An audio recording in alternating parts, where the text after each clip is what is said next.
Rumah ini terlihat biasa. Tidak ada garis polisi, tidak ada teriakan.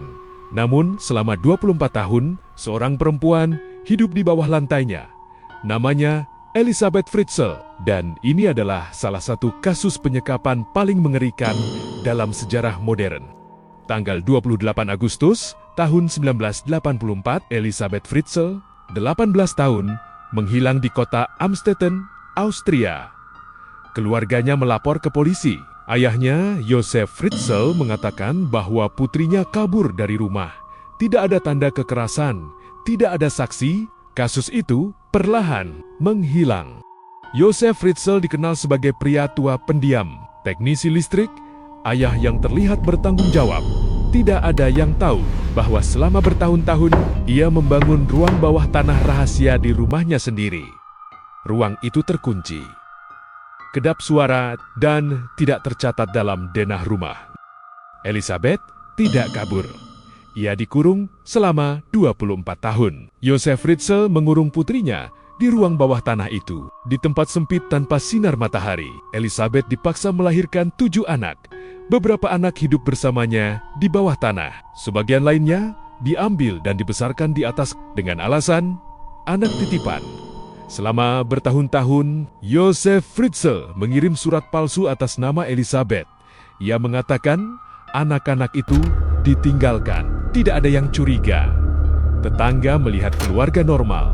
Tidak ada yang mendengar jeritan, karena ruang itu dirancang untuk sunyi total. Elisabeth tidak kabur. Ia dikurung selama 24 tahun. Josef Fritzl mengurung putrinya di ruang bawah tanah itu. Di tempat sempit tanpa sinar matahari, Elisabeth dipaksa melahirkan 7 anak. Beberapa anak hidup bersamanya di bawah tanah. Sebagian lainnya diambil dan dibesarkan di atas dengan alasan anak titipan. Selama bertahun-tahun, Josef Fritzl mengirim surat palsu atas nama Elisabeth.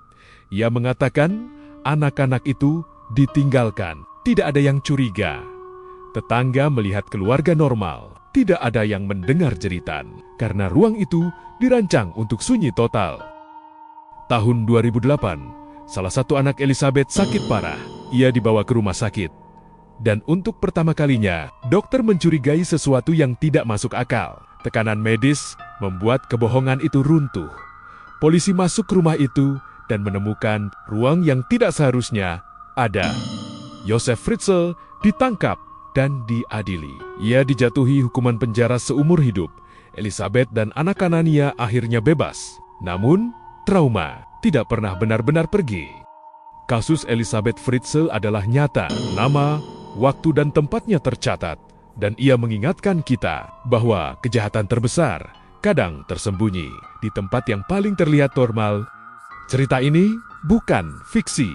Nama, tempat, dan waktunya tercatat dalam sejarah. Masih banyak kejadian nyata yang tidak pernah benar-benar dibicarakan.